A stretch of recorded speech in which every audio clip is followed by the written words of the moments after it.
يا رمضان سلام مرحب شعب المسلمين رحب منتظر.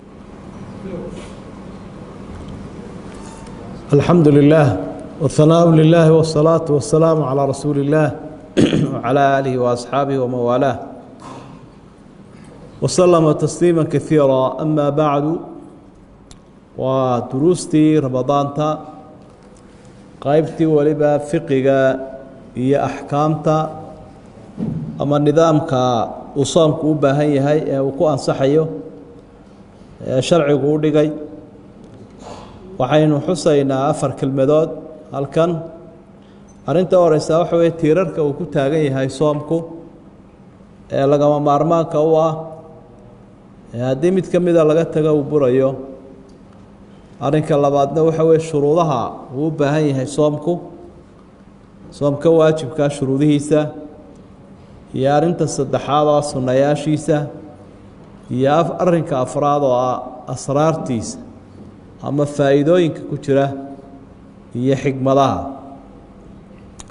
soomka tiirarkiisa uu ku taagan yahay waa 2 arrimood. ta u horeysa waxa weeyaan aniya, waayo cibaado waliba waxay u baahan tahay niyo. inaad maanta isaga afxidhan tahay abateed xumo iyo gaajo ku hays adigoo aan cunnada jeclayn, iyo inaad sooman tahay waxa kala saari kara waa niyada. nebiguna wuxuu yihi salى اllahu عalayhi wasalam inama alacmaalu biاniyaat, ay inamaa sixatu اlacmaali manuudaة biاniyaat. camalada ansixidoodu waxay ku xidhan yihiin niyada. inaad qubaysanayso ood qabowsanayso iyo inay jinaabo aad ka maydhanaysa niyadaa kala saaraysa. halkanna waa sidaasun. wamaa umiruu ilaa liyacbudu اllaha mukhlisiina lahu diin. dadka waxaa la faray inay ilaahay caabudaan iyagoo cibaadada u saafi yeelaya qasadkeeda iyo niyadeeda. niyadaa iyada ahi waa rukniga koobaad. waxaa markaas lagama maarmaan haddana lala akhriyayaa taas inay habeenkii dhacdo oo waagu aanu kaaga baryin, oo cibaado waliba wakhti bay leeda la niyoodo, waana intaanad bilaabin. soomka, salaada, sakada, xajka iyo cibaado waliba intaanad gudagelin ayaa weeye niyadeedu inaad u dhaqaaqayso. ka dabatuur ma yeelata niyadu, oo imika duhurkii ma odhanaysid soomkii iska niyood. ka sunnaha ma aha, laakiin kaynu ka hadlaynaa waa kii faralka ah. xadiid asxaabu sunan iyo culimo kaleba ay warinayeen oo sugan ayaa nebigu wuxu uhi salى اllahu عalayhi wasalam man lam yujmic الsiyaama biاleyli falaa siyaama lah, calaa macna alxadiid. qofku haddii aanu siyaamka soo niyoonin qabla alfajr, waaga ka hor, maalintaas soom ma leh. waa inuu niyaduna waxa weeyaan inuu go-aansada aroortii inuu soomayo markuu cashaynayo, suxuuranayo. ereyada laakiin la akhriyo ee madhabta shaaficiyadu ay idhaahdaan waa sunne, iyadu daliil ma leh. nawaytu sooma gadin can adaa'i fardi shahri ramadaan, intaa dheeri wax daliila ma laha iyadu, ee qofku uu go-aansanayaa un. arrinta labaada loo baahan yahay waxa weeyaan in uu qofkii iska daayo waxyaabaha soomkii ka jebinaya. soomka waxyaabaha jebiya, waxyaabaha muftiraadka ahee jebinaya waa inuu iska daayo. waxyaabaha jebinayana ilaa 8 shay baynu soo sheegnay casharkiinkii ka horeeyey. cunistii iyo cabiddii iyo galmadii iyo gaalnimadii iyo waxyaabahaasi ay ka mid ahaayeen. waayo cibaadadani si kayaankeedu u jiro, marka aad hirgeliso wixii burinayana waa inaad ka dayso. labadaa shardi, labadaa tiir baa lagama maarmaana in cibaadadana ay hesho. halka arkaanta salaadeedu dhowr iyo 10 ay yihiin, xajkana 5 meelaha ay noqonayaan, iyada labadaas ku soo urursan yihiin arkaanta soomka. waxaa markaa aynu u gudbi lahayn qodobka labaad oo ah cibaadadan iyada ah sunnaha shuruudaheeda. shuruudu hadihi اlcibaada, shuruuddeedu waa 2 qaybood. qayb waxaa la yidhahdaa shuruud asixa qaybna shuruud ulwujuub shuruudaha qaarkood waxaa qofkii laga doonayaa in la helo si uu soomku ugu waajibo kaa uu ku waajibay laftiisa haddana shuruudo kale loo sii xidhayaa oo uu kaga ansaxayo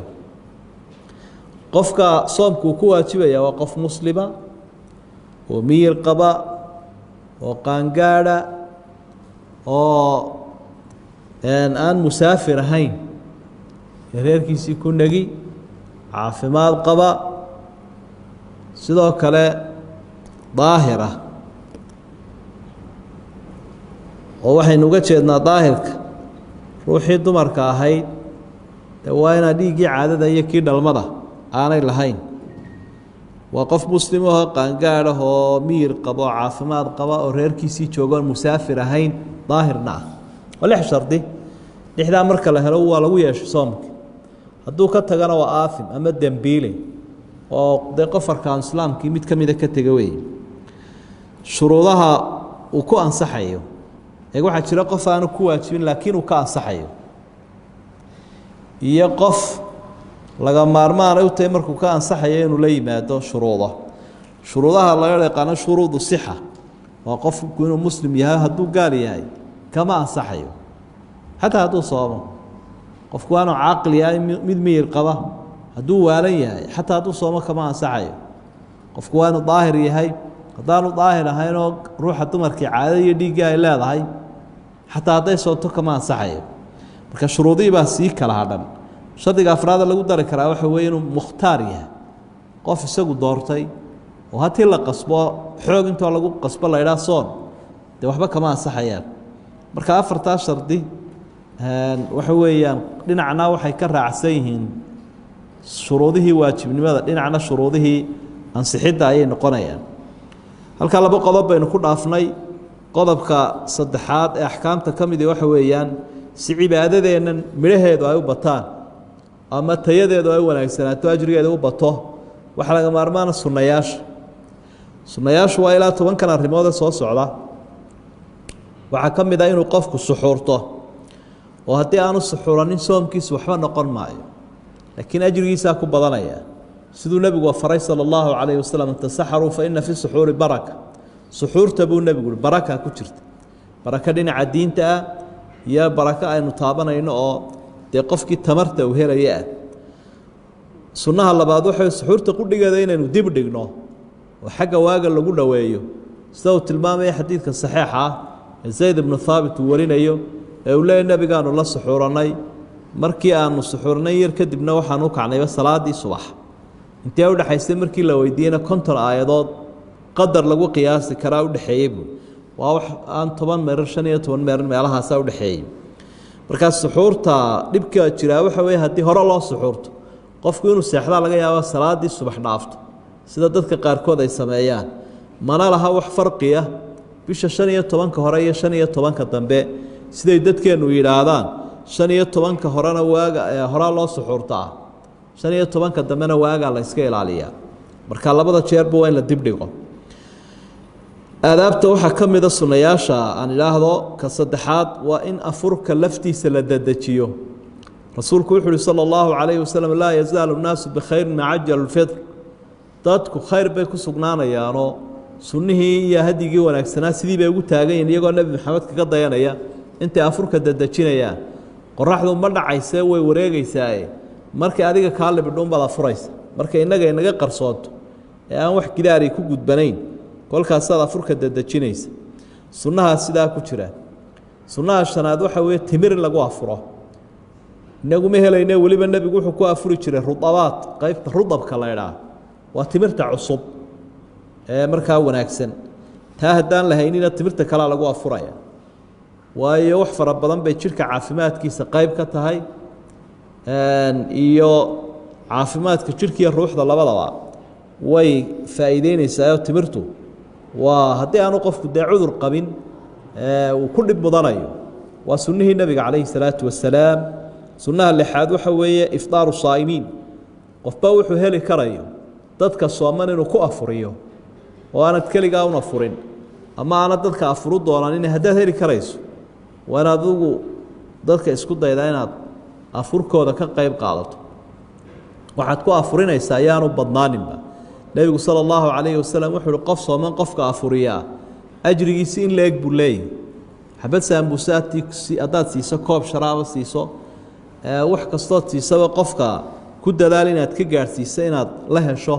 inaad adagu afuriso marka taasina ajrigaasay leedahay oo dee kolba inta qofeed afuriso ayaad ajrigoodii leedahay haddaad 100 qof afuriso dee 100 maalmood baad sootay ka dhiganta sunnayaasha waxaa ka mid ah iktaaru sadaqa sadaqada in la badiyo mar gaara insha allahu si gaara uga hadli sadaqade waxaweye qofku markuu sooman yahay sadaqadiisu waa inay ka badnaato wakhtiyadii kale caadigaha oo cibaadadii iyo cadiyadii bayn labadaba isku daraynaa wakaana ajwada maa yakuunu fii ramadaan wakaana ajwadu maa yakuunu fii ramadaan nebigu sala allahu calayhi wasalam markiisa hore uu gacan furnaa deeqsi buu ahaa weliba ramadaan buu sii badin jiray bay leeyihin saxaabadu xadiidka saxiixa ay siduu tilmaamayo sunnaha lixaad waxa weeye bishan waa bishii qur'aanka laabudda min alikhaari min qiraa'ati alqur'aan qur'aanka kariimka akhrintiisana inaynu badanno shahru ramadaan aladii unzila fiihi alqur'aan oo bishii qur'aanka la soo dejiyey markaa qalbigaa ku nuuraya cibaadadaa inoo dhandhamaysa malaguna nebiga wuu la subcin jiray kaana yudaarisuhu alqur'aan malaku jibriil iyo rasuulku way subcin jireen bisha ramadaan qur'aanka macnaa way wada akhri jireen mudarasadu waa wada akhrin weeye cinaayo iyo dadaal gaara weeye marka waa inaynu samaysanaa jadwal ama wax aynu ku howlgallo oo maalintii aanad dhaafin intaa akhri oo intaa ku kordhi oo sidaas si aad bishii u garan karta inta jeera dambaynayso iminka waabay naga xidhantae sunnayaasha waxaa ka mid ah sagaalada ictimaarka inuu qofku cumro soo guto sanadkan way ma suuroobayso waa la xidhay laakiin wakhtiyada ay furnayd cimradu iyo qofka ay u dhib yar tahayba rabadaan in cumraysto nebigu sala allahu calayhi wasalam waxau uhi cumratu fii ramadaana tacdilu xaja qofku inuu cumro soo guto bisha ramadaan waxay u dhigantaa hal xaj markaa wakhtigay suuro gashunbay taasi noqonaysa arrinta tobnaad waxa weeye alkafu camaa yatanaafa siyaam inuu qofku iska daayo soomka wixii ka hor imanaya ee ama ka jebin kara ama ajrigiisa ka naaqusaya xagga hadalka marka la eego oo meeshii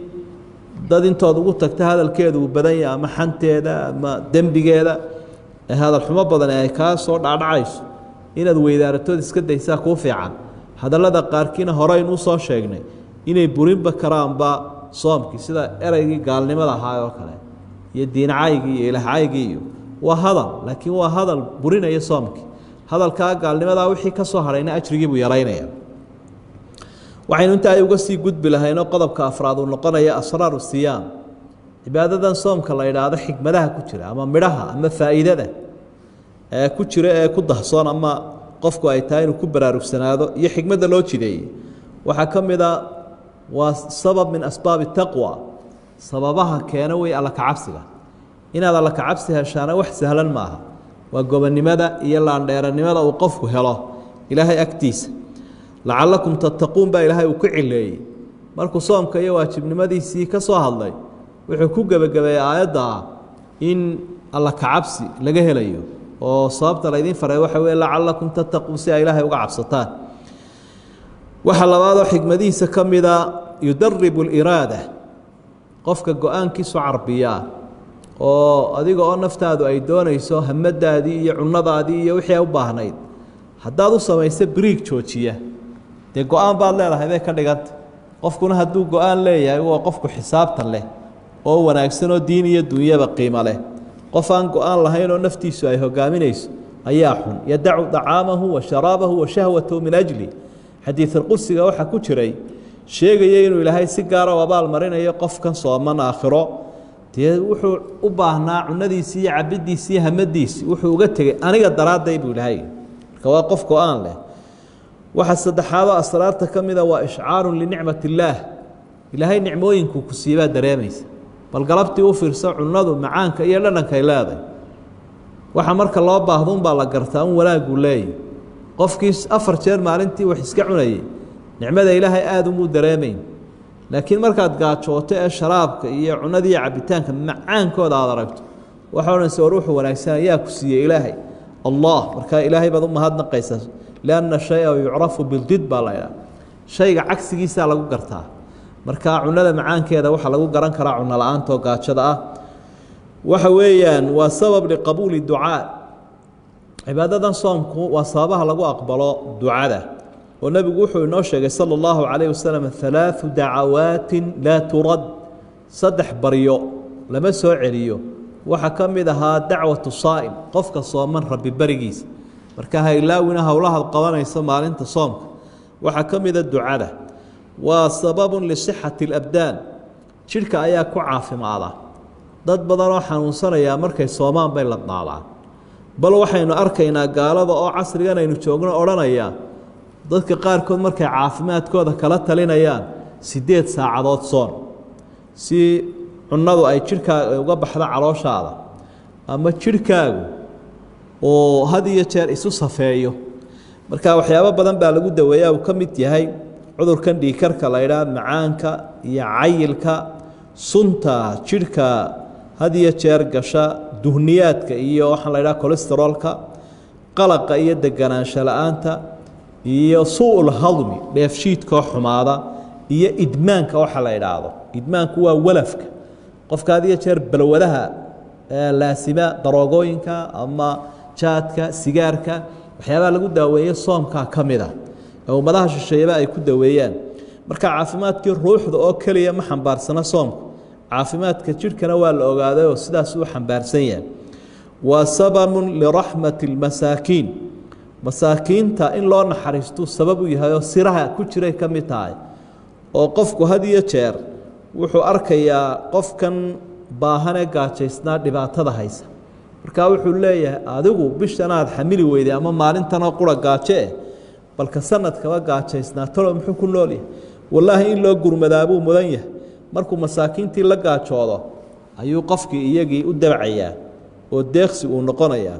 waana sababta dadka muslimiintu bisha ramadaan ay wax aada u badan u bixiyaan oo deeqda ah arinta toddobaad ee faa'iidada soomku waxa weeya waa musaawaatun bayna annaas liiijaabi aljuuci calayhim dadkii baa la simaya cibaadooyinku had iyo jeer waxay u taagayn inay dadka simaan xajka dadkaa la simayaa oo soo wada xaadiraya iyagoo labis qura wada xidhaan salaadu dadkay simaysaa taajirkii iyo maalqabeenkii iyo madaxdii iyo raciyaddii garbaha la simayaa soomkuna waa saas oo kale oo dadkiibuu simayaa gaajaa la yidhi wada gaajooda kii dhargeeya iyo kii wax yar haystayba marka in dadku sinmaanna wax badan baa ku saxma xigmadda sideedaad waxa weeye yusaacidu اlamn nabadgelyada oo dadku ay aada u baahan yihiin soomku wuu saacidaa oo talow siduu u saacidayaa dadka dhibkoodu wuxuu u badan yahay marka ay dhargaan dhan walba way u dhaqdhaqaaqaano dhaqdhaqaaqooda sharka ayaa badan laakiin haddii ay dheragaasi yareeyaan waxaa yaraanaya hamadooda qaldan iyo hawshooda iyo hadalkooda wuu yaraadaa waxaynu ognahay oo kaleoo intaasiiba dheer kii dadka isku diri jire madaxa isugu dhufan jire ee qabaa'ilka isku kicin jire ee shakhsiyaadka isku kicin jire shaydaanka watan la xidhay kuwoodii waaweynaa naarafuufkii iyo kii dabka soo shidayey waa xidhan yahay sidaa daraaddeed fitanku way yaraadaan bisha ramadaan guushuna way badataa awliyada ilaahay ay helayaan waa sidaa daraaddeed baa waxaa sagaalada lagu tilmaamay annahu sababun linasri cala alacdaa waa sababaha lagaga guulaysto cadowga sidaa daraaddeed baa futuuxaadkii iyo xorayntii la xoreynayay wadamada gaalada ee dadka muslimiintu ay geli jireen in fara badan baa waxay dhici jireen bilahan ramadaan bisha ramadaan bay dhici jireen haddii ay tahay wakhtigii nebiga sala allahu calayhi wasalam iyo wakhtiyadii ka dambeeyeyba haddaynu inagu nahay dad iska seexanaya uunoo isu arka inay daciifeen wakhtigaasay mujaahidiintuba dagaalka geli jireen sidii beder iyo fatxu maka iyo dagaallo ka dambeeyey oo jihaad ka mid ahaa oo caan ahaa markaa wakhtiyada had iyo jeer guusha la helo ayaa ay ka mid tahay bisha ramadaan ama soomkuba iyada oo loo rugseeyo weliba dadkaa dagaalamayana inay iska cuni karaan mar haddii ay safar ku jiraan jihaada marka arrimaha tobaneeyada ku dhowi iyo qaar kaloo ka sii badaniba waa siro ku jira bishan ramadaan oo marnaba aynaan ka maarmaynin soomkeeda macnaha waa fariidatun bashariya fariidatun sharciya wa daruuratun bashariya sharci ahaan waa faral laakiin basharki iyo bani aadamkiibaaba u baahanba maadaam arrimaha ijtimaaciga ah iyo shaksiga ah iyo xidhiidhkii ilaahay iyo xidhiidhkii addoommahoo lagu wanaajinaya intuba ay ku jiraan marka afartaa qodob ayaynu ku soo gaabinay وفوائد كي أحكامتي بشن كمذا. وهذا ما أقوله وأستغفر الله، وللحديث بقية. والسلام عليكم ورحمة الله وبركاته.